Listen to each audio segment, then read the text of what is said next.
Meus queridos irmãos e amigos, a passagem da Palavra de Deus para a qual eu chamo a sua atenção nesta manhã se encontra na primeira carta de Paulo a Timóteo.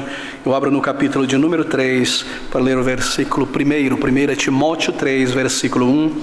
Estas palavras de Paulo pelo Espírito. Esta é uma palavra fiel.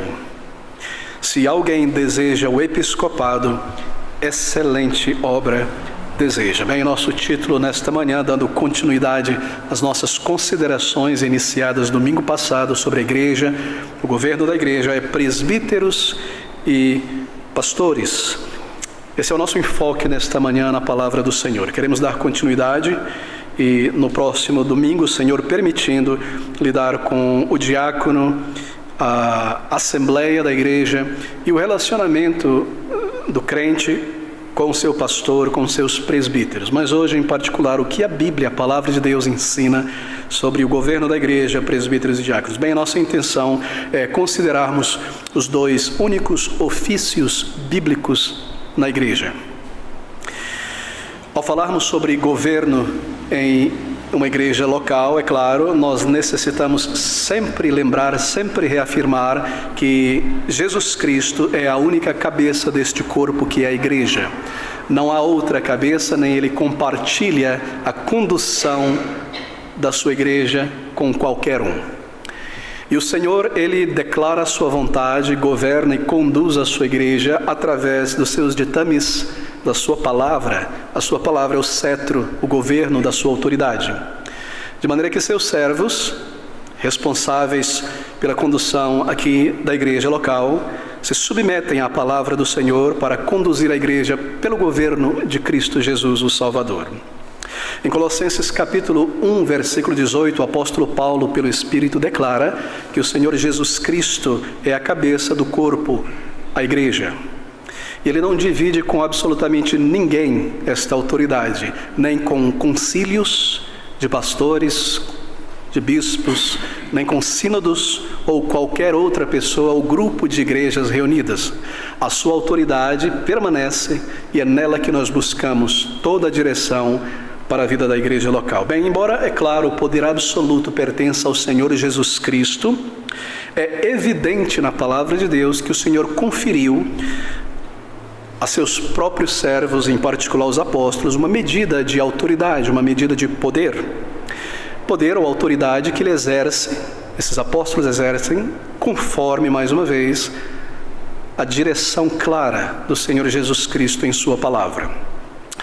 Naturalmente, você se recorda que o ofício de apóstolo foi um ofício temporário. Isto é, fora do ordinário, do comum, foi um ofício extraordinário para o início da igreja, porque eles eram as colunas estabelecidas sobre o ensino do Senhor Jesus Cristo, sobre as quais a superestrutura da igreja seria construída. Foriam eles também, que registrariam as palavras do Senhor, os comandos, o ensino do Senhor Jesus dado à igreja. Assim eles foram inspirados pelo Espírito e receberam do Senhor Jesus Cristo a autoridade e os dons apostólicos para autenticar esta autoridade. Aqueles dons de sinais, de maravilhas e revelação e tantos outros dons dados apenas aos apóstolos, aqueles específicos do ministério apostólico. Uma vez que o Novo Testamento foi registrado, toda a verdade de Deus foi entregue então à sua igreja e está contida nos limites destas duas capas. Está na palavra de Deus e não em outro lugar. Ele a resumiu aqui, ele entregou uma vez por todas, não em parte, não em medida.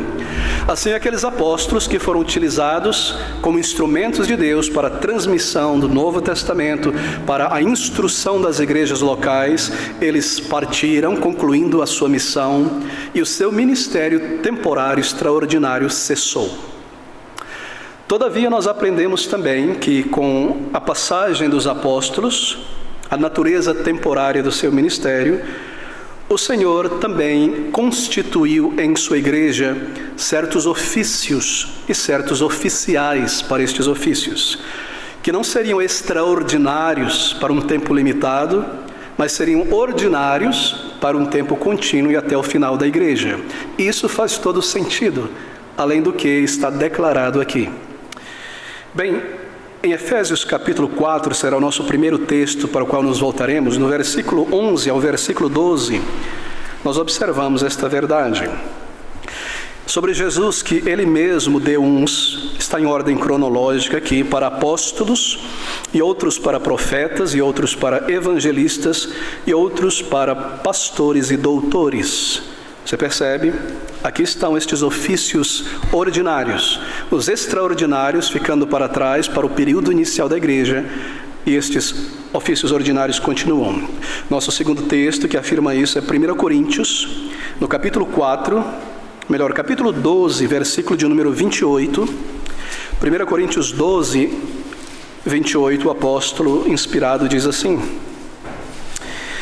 E a uns pôs Deus na igreja, primeiramente apóstolos, em segundo lugar profetas, em terceiro doutores, depois milagres, depois dons de curar, socorros, observe, governos, variedades de línguas. Ficamos sabendo aqui que o reino visível de Cristo em sua igreja local exige governo. Assim não é um ajuntamento anárquico, sem ordem, sem procedimento, sem governo, mas exige um governo. E os títulos bíblicos associados com o governo da igreja são dados a certos indivíduos na igreja, nós observamos também. E eles são chamados na Bíblia de presbíteros, bispos, pastores. Bem, esta autoridade é exercida por oficiais regularmente designados pela própria igreja local. Não é trazido de fora, não é instituído pelo governo, o Estado, mas é eleita e separada e instituída segundo a palavra de Deus em cada igreja local do Senhor Jesus Cristo. E é claro, é um governo espiritual, o que significa dizer que este governo deve ser prescrito, a forma de governar deve ser prescrita pela palavra de Deus, e não pelas regras parlamentares do governo da Inglaterra, ou federalistas do governo do Brasil, ou o que quer que seja. Da palavra de Deus, é um governo espiritual. E exercido, é claro, por ser espiritual, por homens que tenham a mente de Cristo e evidenciem o fruto do Espírito de Deus. Assim, o governo da igreja, meus queridos irmãos, é sempre espiritual. E nós lembramos isso com frequência. Porque o objetivo último também do governo para a igreja é um objetivo espiritual. Bem, o serviço dos presbíteros tem o propósito de santificar a igreja e de remover o pecado. Por quê? Porque esta é a vontade de Deus, a vossa santificação. Assim Deus deu uns como governos, tendo o objetivo da santificação do seu povo e da edificação do seu povo, para a obra do ministério, para o serviço do Senhor Jesus Cristo. Assim, o Novo Testamento usa apenas dois títulos para aqueles que governam. Um é o termo presbítero e o outro é o termo bispo. Você me ouviu falar em três, pastor, não é? Eu voltarei a ele em um segundo, porque o pastor está incluso no título e ofício de presbítero. Um é presbítero e o outro é bispo. Bem, observe agora. O ensino da palavra de Deus é que esses dois termos não se referem a duas pessoas, mas à mesma pessoa. Enquanto um fala, ele não se refere a duas pessoas, é isso que eu quero dizer, porque não está lidando com uma hierarquia como no catolicismo romano, certo? Onde você tem o Papa, os cardeais, os arcebispos, os bispos, os cônegos, os padres, etc, etc, etc. Você não encontrará esta ordem na palavra de Deus. Esta é uma invenção do catolicismo romano, de Roma, do Império Romano, trazido para cá. Mas esses dois títulos, presbítero e bispo, se referem ao mesmo homem. O termo presbítero, que também é traduzido como ancião, fala sobre a espécie de homem, o tipo de homem adequado para esse ofício. O que significa dizer que este homem, ele não pode ser imaturo espiritualmente, nem inexperiente, nem uma pessoa claramente deficiente em sabedoria. Assim não pode ser um novo convertido, um presbítero, porque lhe falta ainda estes elementos da experiência. Não pode ser alguém que não foi provado na doutrina, na sua fé, na sua crença. Sabe o que é ser um neófito? É alguém que não está enraizado na clareza da doutrina. É alguém que não discerne uma coisa da outra, que não tem firmeza, não está firmado. Ele é neófito, ele não tem uma posição bíblica clara sobre a doutrina, essa, aquela outra. Assim, um pastor, um presbítero, não pode ser um neófito. E ele deve ser provado também no serviço, porque não é apenas o que ele crê. O seu serviço deve ter demonstrado a continuidade, a perseverança, o fruto advindo deste serviço. Assim, ele não pode ser um neófito, de maneira que este termo presbítero qualifica esta pessoa em relação à sua maturidade espiritual. Já o outro termo, que é o termo bispo, que se refere à mesma pessoa, tem uma outra ideia. Se refere ao seu trabalho. Tem a ver com o que ele faz. O termo bispo nós tiramos do termo grego episkopos, que é a junção de uma preposição epi, que significa no grego de cima, por cima, e a palavra escopo, de onde nós tiramos escopo, não é? Em outras palavras, é ver de cima o todo, o escopo do todo. Então essa é a função do presbítero, por isso ele recebe o título de alguém que supervisiona o todo. Aqui o primeiro termo presbítero se refere ao tipo de homem, e o termo bispo, atribuído ao presbítero, se refere ao seu trabalho. Ele deve supervisionar o todo da igreja do Senhor Jesus Cristo. Bem, ele deve ver, ele deve assistir. O presbítero ou bispo é alguém que vê o todo, que supervisiona o todo. Isso, é claro, descreve então a natureza do seu ofício. Ele é um superintendente responsável pelo todo. Segundo a palavra de Deus, segundo os escritos apostólicos, os bispos são os guardiões e defensores da igreja. As escrituras empregam esses dois termos sempre de modo intercambiável. Em outras palavras, não justifica a hierarquia do catolicismo romano, nem das seitas. Porque muitas vezes Paulo chama os presbíteros de bispos ou chama os bispos de presbíteros. Assim são intercambiáveis para a mesma pessoa. Por exemplo, o nosso terceiro texto está em Atos capítulo 20. Abra comigo no versículo 17 e o versículo 28. Aqui está uma prova que estes termos são intercambiáveis. Atos 20, versículo 17, versículo de número 28, diz assim: sobre Paulo, que de Mileto mandou a Éfeso a chamar os anciãos da igreja. O termo é presbítero, certo? Aqui traduzido como ancião. Agora veja no versículo 28, ele está falando com esses anciãos, estes presbíteros, mas ele se refere a eles de uma maneira diferente. No versículo 28, olhai, pois, por vós e por todo o rebanho, sobre em cima, o todo, sobre que o Espírito Santo vos constituiu supervisores, superintendentes, bispos, para apacentardes a igreja de Deus, que ele resgatou com o seu próprio sangue. Ele manda a Éfeso mensageiros para chamar a ir a ele os presbíteros. E quando os presbíteros chegam lá, ele diz: olha, vocês são bispos.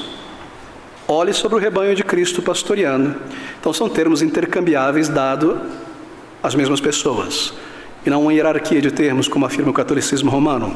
E este é um de vários termos. Em sua carta a Tito, no capítulo 1, no versículo 5 ao versículo de número 7, eu leio rapidamente. Paulo diz a Tito assim: por esta causa, Tito, te deixei em Creta para que pusesses em boa ordem as coisas que ainda restam, e de cidade em cidade estabelecesses presbíteros, como já te mandei. Aquele que for irrepreensível, marido de uma mulher, que tenha filhos fiéis, que não possam ser acusados de dissolução, nem são desobedientes. Porque convém que o bispo... mas ele não começou com presbítero? Institua presbíteros, versículo 5. Porque convém que o bispo é a mesma pessoa. Seja irrepreensível como mordomo da casa de Deus, não soberbo, não iracundo, nem dado ao vinho, etc. Assim, este é mais um termo que mostra que os dois termos, bispo e presbítero se referem à mesma coisa. Presbítero é a qualidade deste homem em termos da sua experiência espiritual. Significa que ele tem que ter cabelos brancos, mas ele não deve ser um neófito.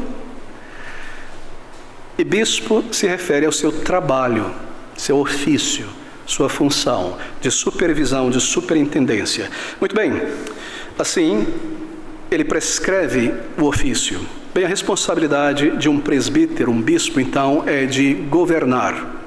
Em 1 Timóteo, capítulo 5, 17, algumas páginas para trás, nós lemos estas palavras: os presbíteros que governam bem sejam estimados por dignos de duplicada honra, principalmente os que trabalham na palavra e na doutrina. Os presbíteros que governam bem.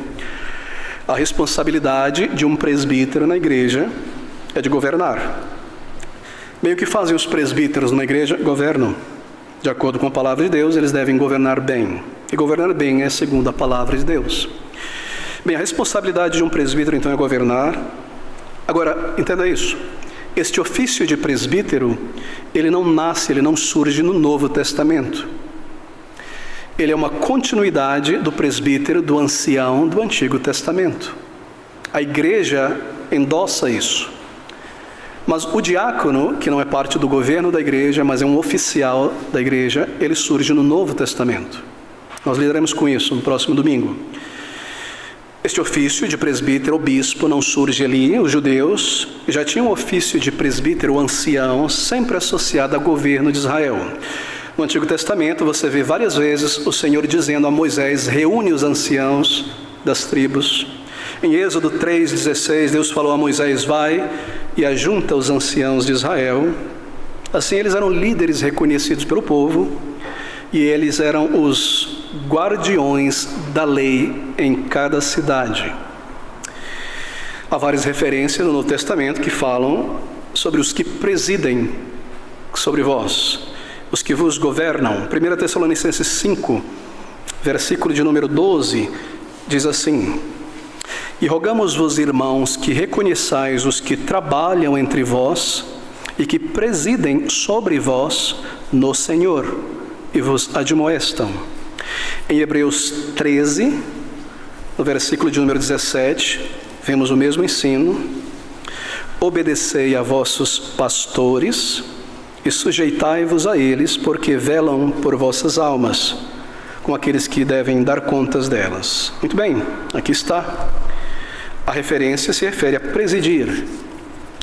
1 Timóteo 5,17 está bem claro. Então nós temos outros nomes empregados aos presbíteros no Novo Testamento que reforça este ensino. Um deles está aí novamente em Tito, capítulo 1, versículo 7. Observe essa declaração referente ao presbítero, ao bispo, Tito 1, 7. Porque convém que o bispo seja irrepreensível, observe, como mordomo da casa de Deus. O presbítero, o bispo, é um mordomo da casa de Deus. Ele é o domus mor. Ele não é o dono da casa, mas ele é o servo maior, no sentido de que foi dado a ele a responsabilidade de abrir a despensa, de dar as ferramentas para os trabalhadores, de iniciar o dia, de coordenar o trabalho da casa do seu Senhor. Ele é um mordomo, um dispenseiro, alguém que tira da despensa para cada um, para o serviço na igreja do Deus vivo. Mordomo é alguém designado por Deus, o dono da casa, para ser administrador. Isso envolve, é claro, a ideia de governo. Você se recorda como o apóstolo Pedro, ele incentiva outros presbíteros com a ideia de governo. Ele diz: aqueles que exercem a superintendência apacentem o rebanho do Senhor. E a conclusão é que um pastor, um presbítero, lembre-se sempre disso, é chamado para ser um subpastor na igreja de Cristo. Cristo pastor, sumo pastor, pastor essencial, presbíteros, sob o pastoreio de Cristo, conduzem a sua igreja. Eu costumava usar uma ilustração, mas percebi que ela não ajudava muito. Mas se você pensar sobre o rebanho de ovelhas, aqui no Brasil você encontra em pouquíssimos lugares, mas fora em outros países é muito comum. Você vê o pastor ali conduzindo, indo à frente, e as ovelhas juntas, não é? E às vezes a ovelha começa a comer a grama, ela não levanta a cabeça, vai atrás da grama até cair num buraco, ou vai para lá, vai para cá. E é um rebanho muito grande, e o pastor está lá na frente, e ao lado dele estão 2 pastores alemães, cães, não é? Então ele envia o cão para buscar a ovelha, para trazê-la de volta. Podemos dizer assim, péssima ilustração, mas serve: Cristo é este pastor lá na frente, e os presbíteros são os pastores alemães, sob a ordem de Cristo, para trazer, reunir, proteger, lutar contra o lobo, etc. Assim, são subpastores pastores, porque Cristo é o sumo pastor. Todavia, o título pastor é também dado ao presbítero aqui, mas são subpastores, lembre-se sempre disso. Bem, em Mateus capítulo 24, abra comigo, porque nós paramos aqui nesse texto, 2 domingos atrás, no versículo 45, eu não me voltarei extensamente a esse texto, mas nós temos uma apresentação muito clara sobre o presbítero. Versículo 44, por isso estai vós preparados também para que o Filho do Homem há de vir, e hora em que não penseis. Então ele dá uma parábola, com uma pergunta no início. Quem é, pois, o servo fiel e prudente, a quem o seu Senhor constituiu sobre os seus servos, para dar-lhes o sustento a seu tempo? Este é o presbítero, este é o pastor. Quem é o servo, o qual o Senhor constituiu sobre os seus servos? Percebeu a ordem? Assim, o pastor é um subpastor sobre Cristo, ele é um servo governando, administrando, conduzindo os servos que estão servindo a Cristo. De maneira que o pastor não é um apresentador de audiência para uma audiência, ele é um trabalhador junto com os demais trabalhadores. A igreja trabalha, são servos de Cristo. E ele tira da despensa as ferramentas, conduz, organiza, estabelece as escalas e sobe em cima ali da torre e vê como as coisas estão indo, para onde está indo, dirigindo com a palavra. Todos servimos, todos trabalhamos. Qual é, pois, o servo prudente a quem o seu Senhor constitui sobre os seus servos para dar-lhes o sustento a seu tempo? E aqui está um termo-chave referente à função de um pastor numa igreja, um presbítero. A função de um presbítero, de um pastor, é dar o sustento a cada um a seu tempo. O sustento, aquele que sustenta, que mantém em pé. Assim, ele alimenta o povo de Deus com a palavra de Deus. E eu lidarei com isso dentro de alguns minutos, mas deixe-me voltar aqui. Assim, este é o governo de uma igreja. Se é uma igreja bíblica, se é uma igreja de Cristo, este é o governo. Significa dizer que o governo dado por Cristo é para todas as igrejas, em todas as épocas. De maneira que se uma igreja local, um grupo, uma denominação se afasta deste governo bíblico, então é muito difícil considerá-la uma igreja bíblica, como nós vimos nas seitas, e entre o catolicismo romano e na igreja que nós temos mencionado de nossos dias, né, sobretudo no meio da teologia da prosperidade, que são grandes impérios pessoais de certos homens e mulheres, muito, muito, muito distante da verdadeira igreja do Senhor Jesus Cristo. Bem, nós não devemos achar então que o padrão estabelecido pelo Senhor Jesus e os apóstolos para o governo de uma igreja fica apenas no século I. É claro que não. Fica claro que depois que os apóstolos saíram de cena, pastores, presbíteros, bispos foram designados para serem oficiais permanentes, durando até o final dos tempos. Assim, eles devem continuar, porque a igreja tem um objetivo.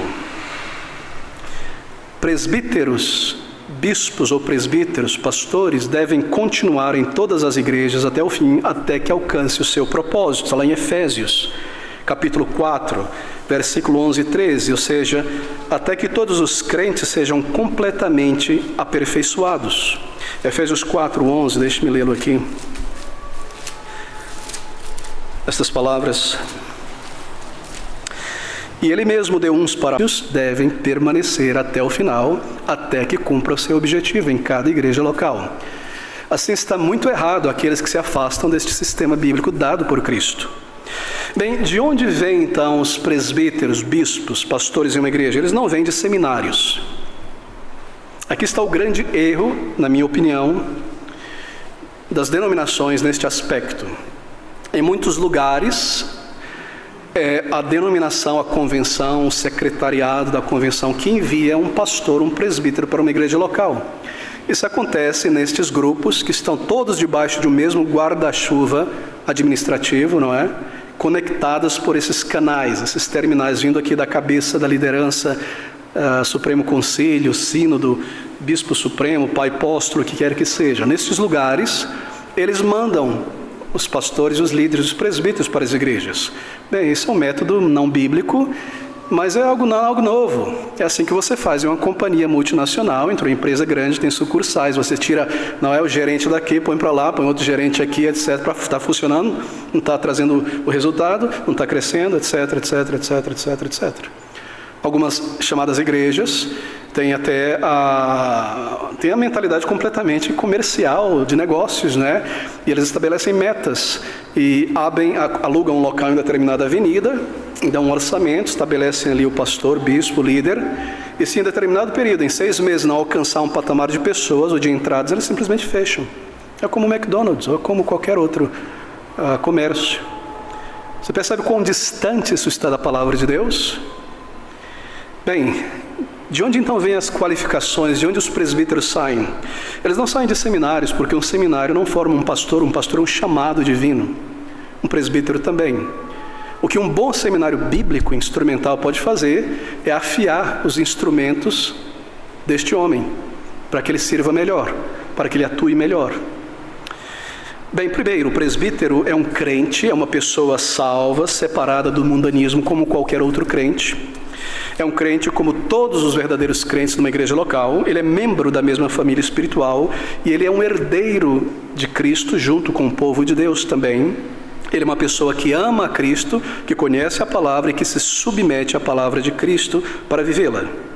Agora, todavia, embora um crente, entre os crentes, eles são diferentes dos demais crentes, no sentido de terem um chamado específico, particular, para um serviço especial na casa de Deus. Assim, deve haver uma base bíblica para a qualificação desses homens, não é? De outra maneira, seria algo subjetivo. Eu sinto, eu devo. E, infelizmente, esta subjetividade parece ser o critério no meio pentecostal em algumas seitas. Liderança é separada pela oratória, pela inteligência, por algum talento humano. Quantas vezes você ouve falar, ou já viu, ou já observou isso? Você está numa igreja e, de repente, chega uma pessoa lá, bem portada, que tem um carisma, não é? E daqui a pouco, opa, você não quer pregar no próximo domingo? Peraí. Nem sabe se é um crente, se nasceu de novo. Tem um dom da lábia. Nem me refiro à oratória, tem um dom da lábia. Opa, isso aqui vai fazer as coisas funcionar. Ou é alguém muito animado, que sabe bater, andar e fazer as pessoas responderem com aleluia, o que quer que seja. Muitas vezes, infelizmente, este tem sido o critério. Ou alguém que projeta uma autoridade, afeta uma autoridade. Ou seja, queridos amigos, se nós desprezarmos estes critérios da palavra de Deus, nós estamos em maus lençóis. Assim, um presbítero é alguém chamado por Deus, é um crente, e deve haver uma base para a qualificação também, é claro. Bem, há várias passagens que mostram essas qualificações. Não lerei todas, mas irei declarar para que você veja mais tarde. 1 Timóteo 3, sobretudo. Tito, capítulo 1. Atos, capítulo 20. 1 Tessalonicenses, capítulo 5, versículo 12. Hebreus 13, 7 e 17. 1 Pedro 5 e 1 Timóteo 5. Bem, todas estas passagens reunidas estabelecem a qualificação dos presbíteros. É assim que nós estudamos a palavra de Deus. Muito bem, temos uma igreja local. Qual deve ser a qualificação do pastor, do presbítero? Vamos na palavra de Deus, reúna os textos que lidam com isso, e aqui estão eles. Então nós percebemos as qualificações, e nesses textos reunidos, nós observamos que o presbítero é visto em 3 perspectivas: em sua conduta espiritual, em seu caráter e em seus dons espirituais. 1 Timóteo 3, por exemplo, volte-se comigo a este texto, precisamos gastar um minuto nele. É o texto clássico, o texto claro, a declaração do apóstolo Paulo dada a Timóteo sobre essas qualificações. 1 Timóteo capítulo 3, você tem aqui a condição espiritual do homem que será um pastor. Primeiro, ele deve ser um crente. Segundo, ele deve ser membro de uma igreja. Ele é um presbítero dentre os membros. Por quê? Porque a igreja que ele conduzirá na palavra deve conhecê-lo bem. Ele não pode vir de fora sem ter sido conhecido. Obviamente, se o Senhor remove um pastor, promove um pastor, e outro deve ser trazido, isso não é algo automático, isso leva-se um tempo, não é? Conhecer, experimentar, isso é algo delicado. Também, os membros da congregação, para confiarem o cuidado de suas almas, a palavra a ele, devem conhecê-lo bem, não é? 3, deve ser um homem homem. As qualificações requerem que o ofício seja para um homem. Assim, nós não cremos que a palavra de Deus ensine o presbitério feminino, o pastorado feminino, o diaconato feminino. Quarto, é claro, o que é consistente com a liderança masculina no lar. Quarto, não deve ser um crente novato, como eu mencionei, neófito. Deve ter uma certa experiência, não apenas conhecimento bíblico, teológico e capacidade de falar e de agir. Deve ter um tempo de experiência e de observação na igreja. Em seu caráter, o presbítero deve, então, em nosso texto aqui de 1 Timóteo, capítulo 3, observe, a partir do versículo 2, ele diz que seja irrepreensível, bispo, presbítero, pastor, seja irrepreensível, isto é, homem de qualidades morais conhecidas pelos de fora. Isso não significa, claro, que todo mundo de fora vai falar bem dele, especialmente os inimigos da igreja, os inimigos de Cristo. Mas aqui está irrepreensível. Marido de uma só mulher, isto é, ele não é polígamo, ele não possui mais de uma esposa. Todavia não significa que morrendo a esposa ele não possa se casar. O que significa aqui é a poligamia, que é proibida. 3, vigilante. Ele é vigilante de sua vida pessoal com o Senhor e ele é vigilante de toda a igreja. 4, sóbrio, que envolve discernimento, que envolve bom julgamento das coisas. 5, honesto em seu lidar com as pessoas e com a realidade, senso comum, bom senso, honesto com a verdade, com a realidade em volta. Hospitaleiro, não uma pessoa isolada das pessoas, afastada, e você nunca vê ali na igreja com as pessoas, mas hospitaleiro no sentido de ser próximo, você pode falar com ele. E hospitaleiro no sentido de receber também pessoas. Que governe bem o lar, isto é, não significa que seus filhos ou filhas serão salvos. Salvação pertence a Deus, mas que estejam sob a condução dos princípios de temor a Deus, não é? Não dissolutos, não de língua dobre, uma palavra e uma comunicação verdadeira, sincera, clara e não torcida. Não dado ao álcool, é claro que não, porque isso lhe toma a sobriedade. Não cobiçoso de torpe ganância, isto é, não está no ministério em busca de uma carreira profissional, prosperidade material. Não no ministério pastoral, na liderança para construir um império, um nome pessoal entre os demais. É impressionante isso. Há homens que não conseguiram fazer nada na vida, então se refugiam no ministério pastoral. Não é impressionante isso? Há homens de grande capacidade comercial, de negócios, que vêm na igreja, uma plataforma fantástica para isso. E conseguem construir seus impérios, não é? Recentemente, o proprietário de uma igreja muito grande, que tem um templo ali no Brás, apelidado de Templo de Salomão, mas que parece mais o Templo de Herodes, se tornou um banqueiro. Sabia disso? E tantos outros mais. Assim, não torpe, não cobiçoso, perdão, de torpe ganância. E nós lemos no versículo 11 que a esposa destes homens também devem ser qualificadas. Deve ser uma crente e apoiar, é claro, o presbitério. Presbíteros exercem a superintendência, apacentam o rebanho de Cristo. Bem, deixe-me citar agora as responsabilidades do presbítero. Ele deve tomar o encargo geral da igreja, de acordo com o ensino do Senhor Jesus Cristo em Mateus 13:52. O presbítero é o escriba instruído acerca do reino dos céus, que é semelhante a um pai de família, que tira coisas antigas e coisas novas da palavra de Deus. Em Mateus 24:45 nós lemos: ele é o servo fiel e prudente a quem o seu Senhor constituiu sobre a sua casa para dar o sustento a todos a seu tempo. Nas cartas às 7 igrejas no Apocalipse, ficamos sabendo que o anjo ou mensageiro da igreja é o principal responsável pela igreja. O pastor, junto com os presbíteros, tem a responsabilidade, então, pelo encargo da igreja. É seu dever, sua responsabilidade, ensinar fielmente a verdade, tendo em vista, sobretudo, o pastor, porque o pastor é um presbítero.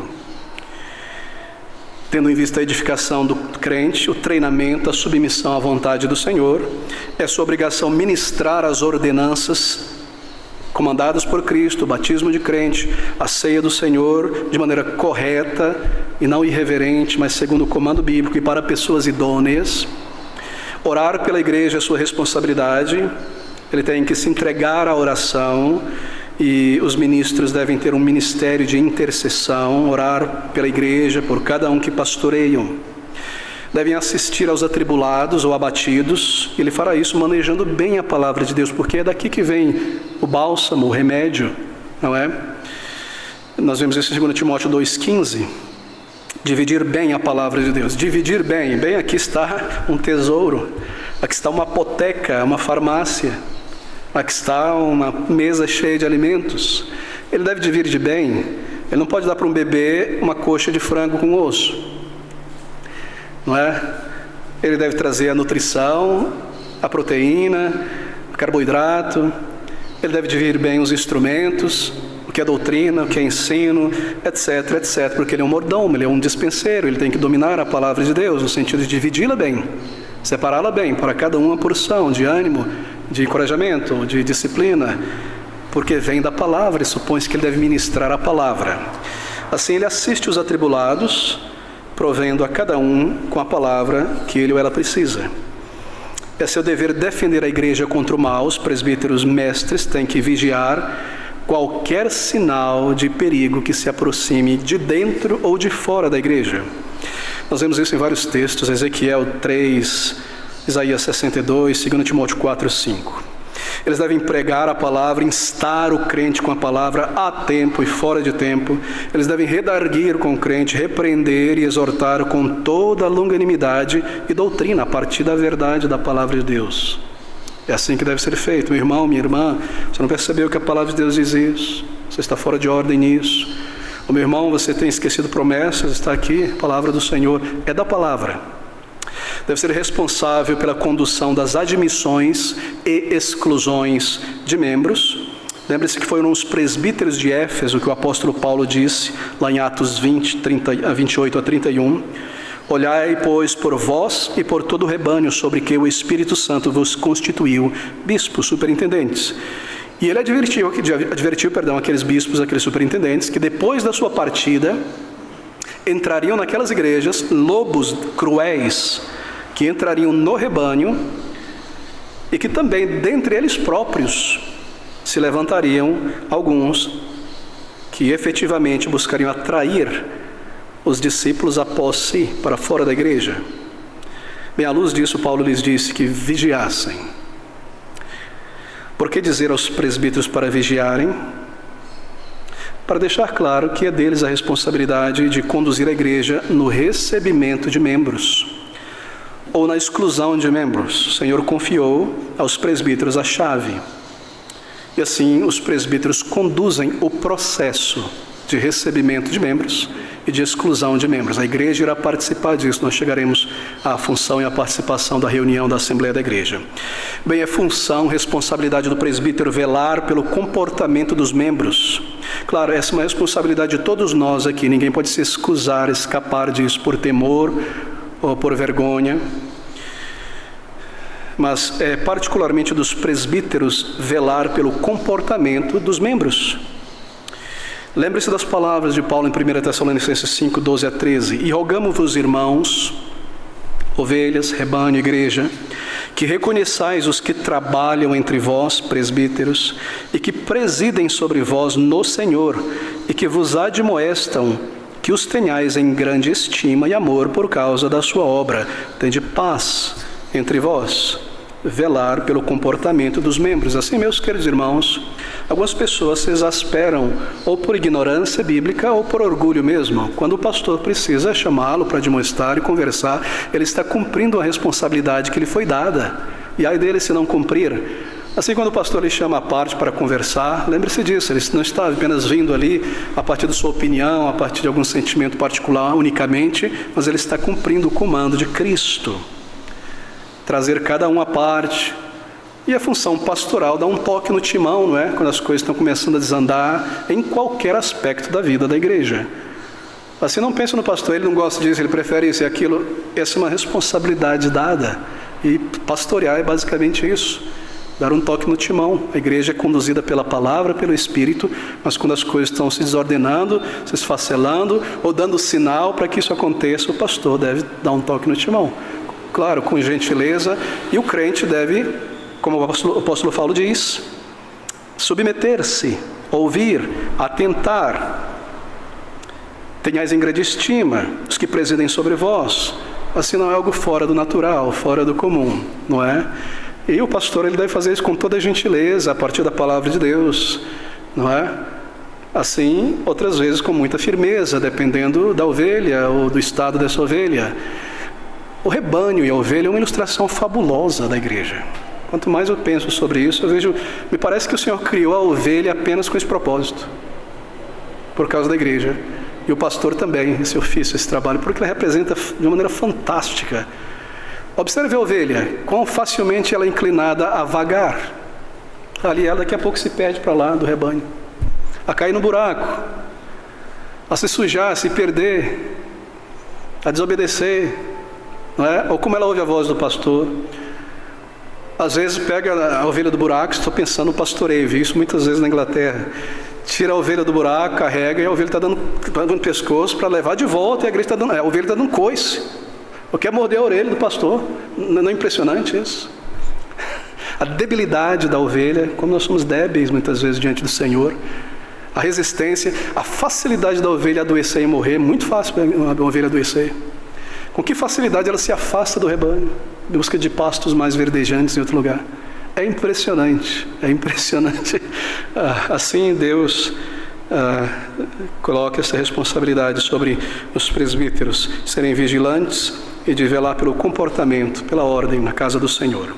Em sua primeira carta aos Tessalonicenses, Paulo exorta os crentes a respeitarem seus presbíteros. E depois ele acrescenta a seguinte declaração: tende paz entre vós. E a ideia do apóstolo aqui é que os presbíteros devem estar sempre preocupados com a preservação da paz, da unidade da igreja. E se os membros os estimarem como devido, então eles farão tudo ao seu alcance para evitar desavenças e rompimentos. Mas é realmente impressionante como há ovelhas que não estão nem aí para isso. É infelizmente triste essa situação. Elas simplesmente agem de maneira individualista no meio do corpo de Cristo, agindo contra a paz, dando coice. Bem, eu já vi um pastor fazer o seguinte uma vez, nunca precisei fazer, espero que nunca terá que isso acontecer pela graça de Deus. Uma ovelha que continuamente se afastava e ia embora, continuamente ia atrás e embora, voltado cheio de peste, de pulga, não é? E ele disse, a única maneira foi essa, eu tive que quebrar 2 pernas dela e carregar ela no braço. Aí ela se acostumou, foi curada, aprendeu a andar ali, para que não fosse destroçada. Cristo faz isso, não é? Examine-se o homem a si mesmo, assim nos examinamos, se julgarmos a nós mesmos, não somos disciplinados pelo Senhor. Quantas expressões sobre isso, não é? O Senhor zela, Ele é o pastor da igreja, Ele é o sumo pastor. Assim o Senhor não permitirá que estas coisas aconteçam. Bem, nosso Salvador ordenou em Marcos, capítulo 9, versículo 50, que indubitavelmente, porque onde há inveja e espírito faccioso, aí há perturbação e toda obra perversa. Essa é a raiz dos problemas na igreja. Bem, um dos deveres do presbítero é supervisionar o povo do Senhor e promover o maior grau de conhecimento e de santidade. Se, por exemplo, o mal irromper na igreja em forma de imoralidade, ou de alguma heresia, ou de alguma contenda sutil entre irmãos e irmãs, ou maledicência, então os presbíteros devem exercer a disciplina corretiva. Você se recorda? Disciplina formativa pela palavra. Irrompendo estes problemas, eles são obrigados a exercer a disciplina corretiva. A disciplina corretiva, a fim de remover esses pecados. Isso pode significar a repreensão em privado em uma pessoa ou em público. Se é algo persistente em público, repreender em público.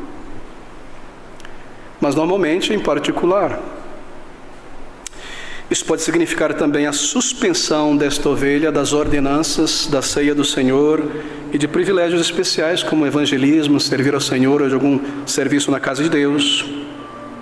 Isso pode significar também, tristemente, a mais alta de todas as censuras, que é a excomunhão, remover da membresia, excomungando-o, o comando de Cristo, do corpo de Cristo. E essas ações, é claro, elas, de certo, são justificadas na palavra de Deus e, de igual forma, são de absoluta necessidade para o bem-estar espiritual da igreja. É claro que sim. Você percebe como o Senhor Jesus é? Como Ele cuida, Ele zela por sua igreja. Em Mateus ele diz que o Pai o plantou, Ele é a videira verdadeira, a árvore, nós os galhos que produzem fruto, Ele tira o fruto, limpa para que produza mais fruto naquele galho. O galho que não produz fruto, não está ligado a Ele essencialmente, Ele remove. Uau! Sim, é a sua igreja, é o seu corpo. Nós observamos o comando de Paulo à igreja de Corinto quanto a um homem incestuoso, um homem brigão, que fosse lançado para Satanás. Não significa que ele fosse levado a um centro de macumba para alguma coisa. Significa que ele foi tirado da igreja, do contexto do reino de Deus, no mundo de volta. Estou de volta no mundo. Expulso da igreja pela sua atitude. Por quê? Porque se comporta como alguém do mundo na igreja e persiste em se comportar assim de volta para o mundo. Trata-o como publicano e pecador, diz o Senhor ao final do processo de disciplina em Mateus capítulo 15. Bem, é responsabilidade do presbítero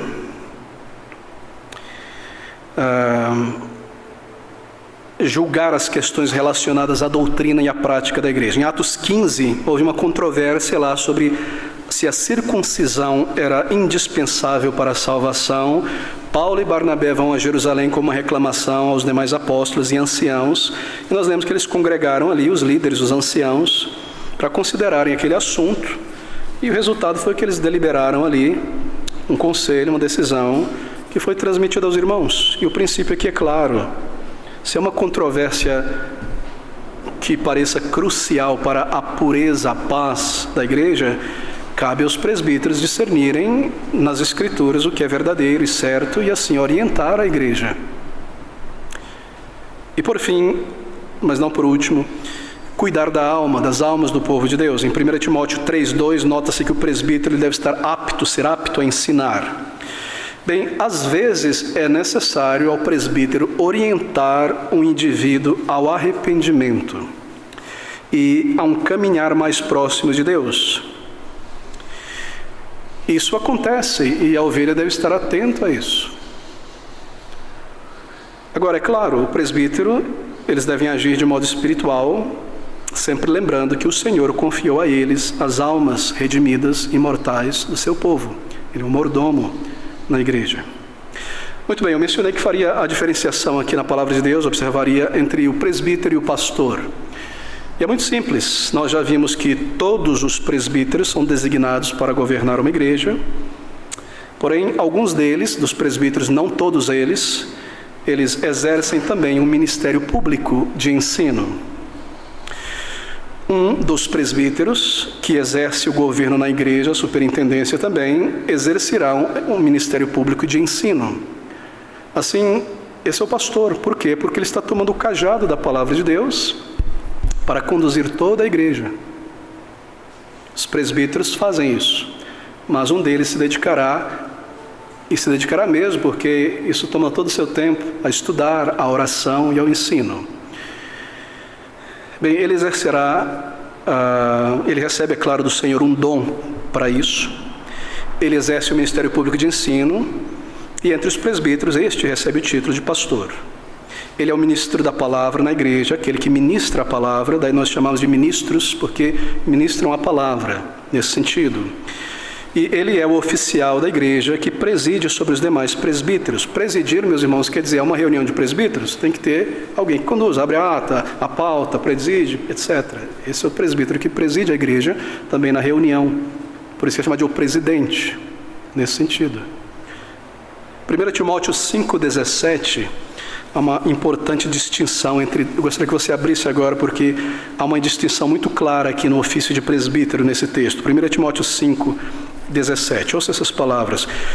Ele fala sobre os presbíteros. E aqueles que entre os presbíteros governam, porque essa é a função dele, governam bem, sejam estimados por dignos de duplicada honra, certo? Mas principalmente os presbíteros que trabalham na palavra e na doutrina. Você percebeu uma clara distinção aqui? Aqueles que governam, e entre os que governam, aqueles que se dedicam à palavra e à doutrina, seu trabalho. Essa é a distinção aqui importante, a distinção de presbítero mestre e presbítero regente. Está na palavra de Deus. Assim, o Novo Testamento ensina aqui, no presbitério, esses dois ofícios de governo: administram, gerenciam, supervisionam. Presbíteros que ensinam e pastoreiam pela palavra. Todos esses presbíteros, o versículo é claro, governam, conduzem a igreja pela palavra, mas está claro aqui que alguns se restringem a governar, ao passo que outros, além de governar, dedicam-se ao ministério da pregação. Embora todos os presbíteros, de maneira geral, apacentam o rebanho de Cristo, nós aprendemos aqui que o presbítero que se entrega ao ensino da igreja pela palavra será sempre conhecido pela congregação como pastor. E tem sido sempre assim ao longo da história da igreja, em igrejas bíblicas. Bem, muito bem, de acordo com a palavra, esse é o pastor. Um presbítero, um bispo, que embora superintenda a igreja com os demais presbíteros, se dedicará toda a vida estudando e ensinando a palavra e o evangelho para liderar a igreja no caminho da obediência e submissão à vontade de Cristo revelada na palavra de Deus. Para pastores, a igreja que é o rebanho de Cristo, ele apacenta pela palavra, ou seja, ele é um subpastor. Bem, queridos irmãos, há muita coisa a ser dita aqui, nosso tempo corre, mas deixe-me persistir em alguns pontos. Este presbítero em particular, eles são diferentes dos demais crentes no sentido de terem um chamado específico dado pelo Senhor para um serviço especial, para uma causa específica, e assim este chamado envolve dedicação todo o tempo, toda a semana, por toda a vida. Os apóstolos, em particular, quando foram chamados para o servir, deixaram tudo para trás para servir o Senhor. E nós vemos então esta lista do caráter, da competência deste homem. Assim, o pastor, este presbítero que ensina, ele deve se dedicar à igreja inteiramente, meus irmãos. Ele não vai conseguir fazer um outro trabalho secular, ainda que tenha capacidade para isso, se ele irá propriamente conduzir o povo de Deus. Houve uma controvérsia na igreja em Jerusalém, no livro de Atos, capítulo 6, e os apóstolos, controvérsia prática, né, sobre a distribuição de certas necessidades para as viúvas. Era um número grande, e os apóstolos disseram: não convém que nós nos entreguemos às mesas. A mesa senta aqui uma mesa, outra com os bens e as necessidades naquele momento de perseguição. Elegemos entre vós homens espirituais, eles dão a lista dos diáconos, só que o termo diácono não aparece ali, todavia nasce ali, para que nós nos dediquemos à oração e ao pastoreio, ao ensino da palavra. Então este exemplo é tirado daí. Ele deve deixar todas as coisas. Bem, não convém falar sobre a minha história aqui, e todavia, como pastor, eu precisei abdicar de muita coisa, claro, e me alegro por isso, por poder agora servir ao Senhor integralmente. Assim, a questão dos seus dons então vem na sequência. Nós lemos em 1 Timóteo 3, em Tito, que ele deve ter habilidade para governar, conduzir o povo de Deus, isto é, como alguém que se importa com o povo de Deus, que está preocupado com o sucesso da igreja, com o avanço do crente, com a ordem na casa de Deus. Como um pai não é no lar que governa o lar, com um interesse real pelo bem de todos ali que o Senhor trouxe.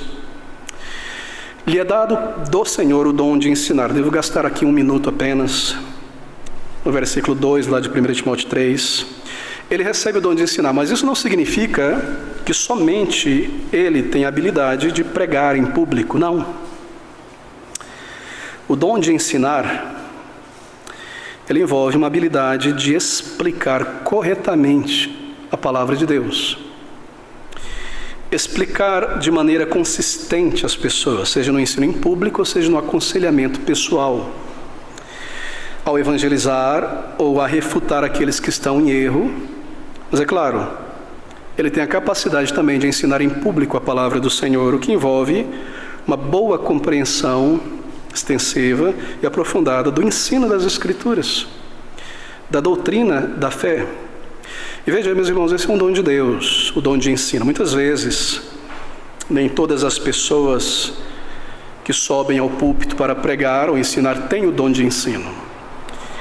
Podem trazer uma instrução da palavra de Deus e uma exortação evangelística, e isso é salutar, isso é muito bom. Mas um pastor, um presbítero mestre, um presbítero que se identifica ao ensino, ele deve, por necessidade, ter do Senhor um dom de ensino. É uma aptidão sem a qual um homem não pode ser separado para o presbitério pastoral, para o pastor, para ser pastor. Você percebe que isso não é requerido do diácono? E nem de todos os que governam a igreja, embora eles devem estar aptos a ensinar também todos os presbíteros. É sumamente requerido de um pastor. Agora, sem esse dom ele não está apto. Por quê? Porque a palavra na igreja está ligada ao ensino dela. A Bíblia deve ser ensinada de uma maneira que as pessoas compreendam. Não é uma questão de em casa, vou me preparar para trazer uma mensagem, fui lá e entreguei minha mensagem. Não, ele está preparado, está preocupado, que cada um tem compreendido o que o Senhor declarou aqui, que o Senhor determinou, que todos saibam exatamente o que Cristo determinou. E para isso ele dá o dom de ensino a estes homens. Bem, o ensino da palavra ligado a este dom é para conduzir a igreja, então, pela palavra. Você percebe a conexão? Se é a Bíblia que governa, se é a palavra de Cristo que governa, e se ela vai ser ensinada, então o Senhor tem que dar um dom de ensino para esse que vai ensinar, não é? De outra maneira, não será da palavra. É por isso que é muito fácil falsificar estas coisas. Eu ponho a palavra de lado e reivindico um dom espiritual. Quando eu abrir a boca, isso é a palavra. Não, a palavra está aqui. E você tem que pôr sua mente e o coração aqui para entendê-la e comunicá-la. Ou seja, qualquer analfabíblico pode subir ao público hoje em dia e reivindicar que o Espírito está falando com ele diretamente.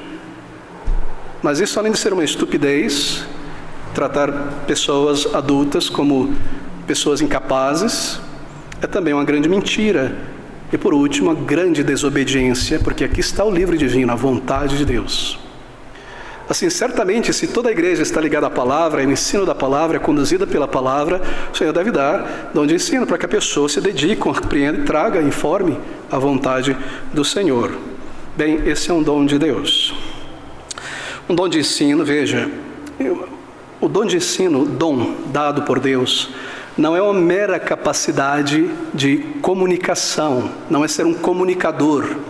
Um curso de oratória não faz um pregador, pode fazer um pregador, mas não dá alguém um dom de ensino espiritual da Bíblia, da palavra de Deus. Ok? Técnicas não muito boas para comunicar, mas isso não é a mesma coisa do dom de ensino, porque o dom de ensino ele não se reduz a mim e a minha capacidade de comunicação. Ele tem em vista a compreensão do texto e a transmissão do texto. Comover as pessoas com boas histórias e piadas não é dom de ensino. Anedotas, dom de ensino envolve a capacidade de dividir bem a palavra do Senhor. Assim, a pregação do pastor deve ser clara, isto é, compreensível, de outra maneira não fez sentido algum. Deve ser memorável, as pessoas devem se recordar esses princípios, e as pessoas conseguem seguir de perto, elas não se perdem.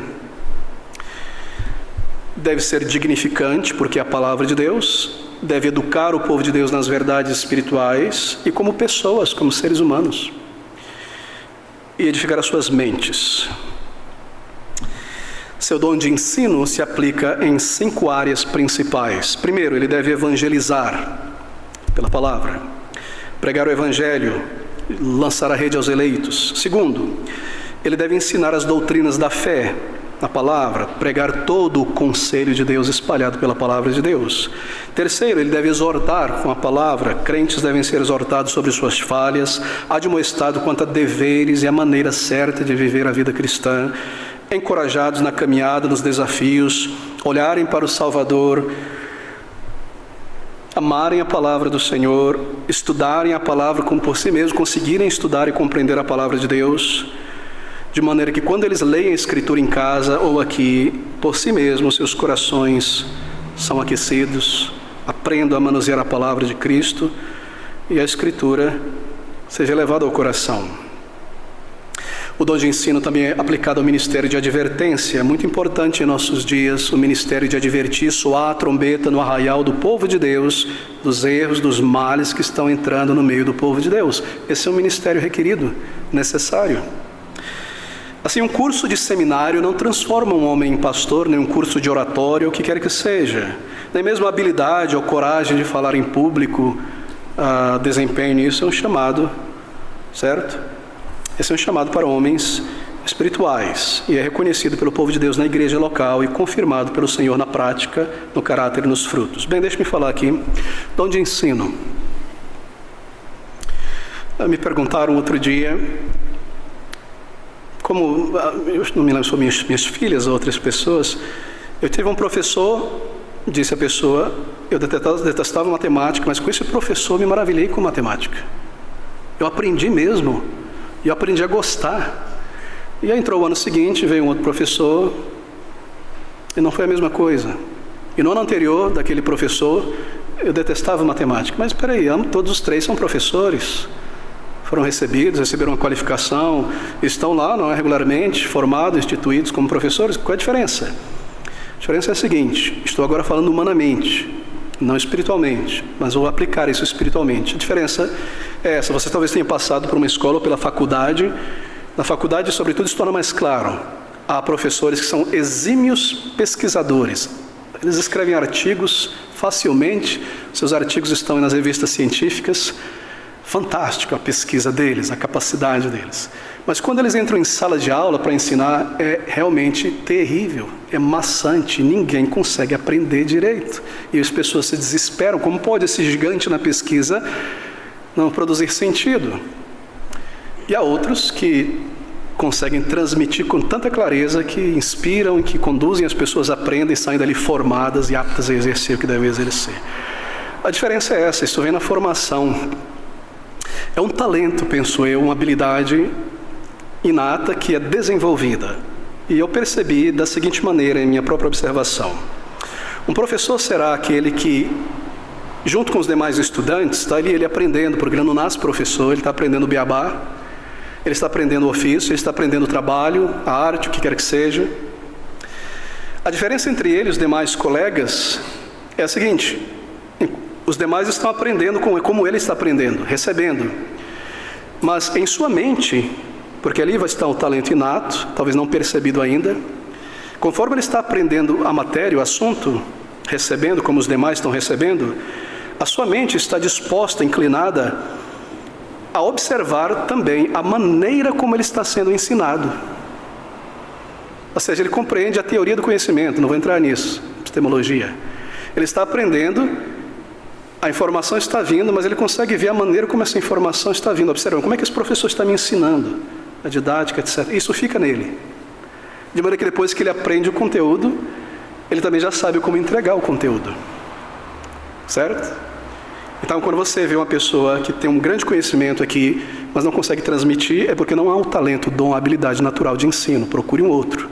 Inspire-se nele, observando, copiando um bom exemplo, mas procure alguém que sabe te ensinar. Não é? Então, essa é a diferença, humanamente falando. Agora, espiritualmente falando, isso é elevado à potência. Porque este homem deve ter este dom de comunicar o que aprende de uma maneira que saia a informação. Veja mesmo, isso não é algo fácil para um professor em qualquer lugar. Sabe por quê? Pense comigo. Nós somos uma geração muito moderna desde que Deus nos criou. Nós nos comunicamos, não é? Mas veja, não sai nenhum cabo de mim conectado em cada um de vocês para transmitir informação, não é? Nós somos sem cabo. Wireless. Uau! Certo. Mas aqui dentro dessa caixinha, sua caixinha, tem um monte de experiência, de informação. Na verdade, essas informações não estão igual num dicionário, assim, certinhas. Aqui dentro tem movimento, cor, cheiro, dimensão, altura. Como é que eu vou comunicar todas estas coisas, dimensão, cheiro, altura, impressão, tudo isso, através de um único mecanismo, um único canal, que é a palavra? Como é que eu vou transmitir emoção, cor, dimensão? é algo muito, muito, muito difícil. Certo? Assim não é simplesmente comunicar o conteúdo seco. Informação 1, 2, 3b aqui. Como eu vou trazer essas coisas? De maneira que o pastor, ele precisa receber do Senhor essa capacidade de comunicar estas coisas conforme ele labuta, o Espírito auxilia. Embora ele seja frágil e erre bastante, envolve isso. E envolve algo mais do que o talento natural. Estou me delongando nesse tema, que é o seguinte: aqui está o dom bíblico de ensino. Além dessa capacidade de receber e entender como está recebendo para comunicar, o pastor ele deve estar apto a ensinar, isto é, saber o que na passagem é ensino. Tema principal, o que é doutrina, o que é aplicação. Como tirar a aplicação, porque a aplicação é o ouro. A aplicação é o alimento. O que adianta eu aprender a doutrina, embora sem saber como usá-la, como ela se aplica, qual a relevância dela? Sem aplicação não há edificação. Então o pastor, ele divide, ele tem que dividir a palavra de Deus e receber esse dom de identificar isso aqui. E a aplicação, para ele poder então exortar, ensinar, repreender, consolar, admoestar das coisas que estão aqui. Por isso ele é comparado a um escriba que tira do seu tesouro coisas antigas e coisas novas para aplicar de todas as maneiras possíveis. Então este homem que vai ser o presbítero, ele tem que ter esse dom. Não é só uma questão dos demais dons necessários, é claro, ou do caráter, e muito menos de oratória, isso ou aquilo. E quando a igreja entende isso, as coisas mudam. As coisas mudam. Na verdade. Bem, a autoridade dos presbíteros na igreja, eu devo concluir. Claro, o dom de ensino é para a edificação dos outros. A autoridade dos presbíteros e do pastor da igreja. Um presbítero, ele não possui, marque isso também, muito importante, uma autoridade intrínseca ou pessoal nas coisas de Deus. Eu estou falando contra o meu interesse, assim por dizer, humanamente falando agora. Estou tirando lenha do meu fogo, mas eu preciso fazer isso porque é a palavra de Deus, porque eu não vou permanecer aqui para sempre. Talvez o Senhor traga um outro pastor um dia, quando me promover, a igreja ainda permaneça por algumas décadas, séculos, e eu preciso que este rebanho esteja atento a isso, quando outra pessoa vier aqui. O pastor, ele não possui uma autoridade intrínseca. Ele não nasce, ele não traz essa autoridade em si mesmo. Não, claro que não. Não é uma autoridade pessoal que tem o presbítero nas coisas de Deus. Quando você vê um líder religioso na televisão falando com autoridade baseada em um suposto chamado apostólico, profético, de revelação, não se impressione, isso nada mais do que um teatro. Apenas um teatro, apenas afetação, nada mais. Ele arroga para si uma autoridade, mas ele não tem a autoridade. Ele dá-se o título, mas não possui o poder. É apenas falsidade, apenas afetação. A autoridade do pastor é a palavra de Deus. Essa é a autoridade do pastor. Ele deve expô-la, deve ensiná-la, deve desenvolvê-la. E porque ele faz isso, então diz a palavra, obedecer aos vossos pastores.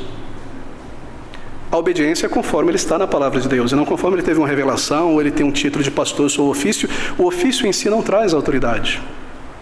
Assim, a autoridade do pastor não é intrínseca a ele. A autoridade do pastor não é por causa do ofício dele apenas. A autoridade é porque ele está trazendo a autoridade da palavra. E todos têm a palavra na mão. Perceberam? Assim, conquanto ele permaneça na palavra, nós nos submetemos. E nós temos a palavra nas nossas mãos. Abra comigo, por último, em Hebreus capítulo 13, versículo de número 17. Hebreus 13, 17. Nós lemos essas palavras bem conhecidas. Versículo 17.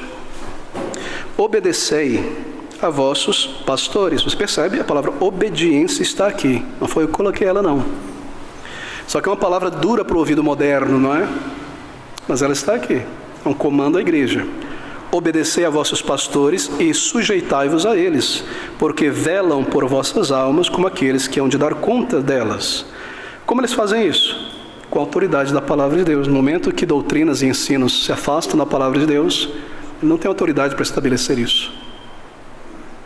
Você percebe isso? Eu poderia ocultar essa verdade, mas nunca faria isso. A autoridade é Cristo. E assim, conforme o pastor permanece, exorta, ensina na palavra de Deus, diz o Espírito: obedecei a vossos pastores e sujeitai-vos a eles. Por quê? Porque velam, vigiam por vossas almas, como aqueles que hão de dar conta delas, para que o façam com alegria e não gemendo, porque isso não vos seria útil.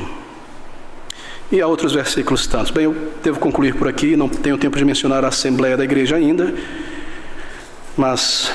e o diácono, nem o relacionamento da igreja com o seu pastor, eu deixarei para o próximo domingo, o Senhor permitindo. Aqui estão então os títulos: presbíteros e bispos, a mesma pessoa. Um é o título referente à qualidade dessa pessoa, alguém de experiência, e o outro é o seu ofício: supervisão, superintender, conduzir pela palavra a igreja. Este é o governo bíblico de presbíteros. Entre eles, um que se dedica inteiramente ao ensino, ao governo e ao ensino, ao pastoreio com o cajado da palavra, recebe o apelido de pastor, mas ele é um presbítero. E assim, eles devem conduzir a igreja pela palavra, um governo espiritual de pessoas espirituais para com pessoas espirituais, e uma prestação de conta está ligada a isso. Assim, meus irmãos, o ofício pastoral é bíblico. O presbitério é bíblico. Então, diáconos, nós iremos considerar. Bem, eu não preciso me delongar agora, mas concluir. Um presbítero não vem do nada, não é como numa empresa, que você monta a empresa e quem vai ser o chefe, quem vai ser o presidente, quem vai ser... Não, na igreja não é assim. Como é que um homem como esse, para ser um presbítero, vai dar ceia de um dia para o outro? Ou simplesmente ser separado porque tem alguns anos na igreja? Ele deve ser testado. Primeiro porque ele traz sobre si uma responsabilidade muito, muito grande. Muito grande. E segundo porque é a igreja do Deus vivo que será conduzida, governada. Assim, não são muitos. Embora muitos desejem, aí vem a reticência: é necessário, portanto, pois que o presbítero seja assim, assim, assim, assim, assim. E nós temos orado há muitos anos por mais presbíteros. E queremos clamar por mais presbíteros, que a igreja endosse. Não apenas dar um título a alguém, veja, um presbítero, pastor, não é um título, é um exercício. E pode trazer tragédia para a igreja, e rachar a igreja, dividir a igreja, ter grandes e sérios problemas. Ou a igreja avança, porque esse é o objetivo. Diáconos são os braços estendidos, os ouvidos, os pés dos presbíteros para o trabalho prático. E o Senhor permitindo, nessa nossa reunião do dia 29 agora, nós lidaremos de uma maneira mais objetiva sobre a indicação para o diaconato. Que o Senhor nos abençoe com a sua palavra, não nos deixe perdê-la, sermos enganados por homens e levados pelos ventos de doutrinas, pela astúcia de personalidades que se projetam. Não, queridos amigos, pastor alemão, lembre-se,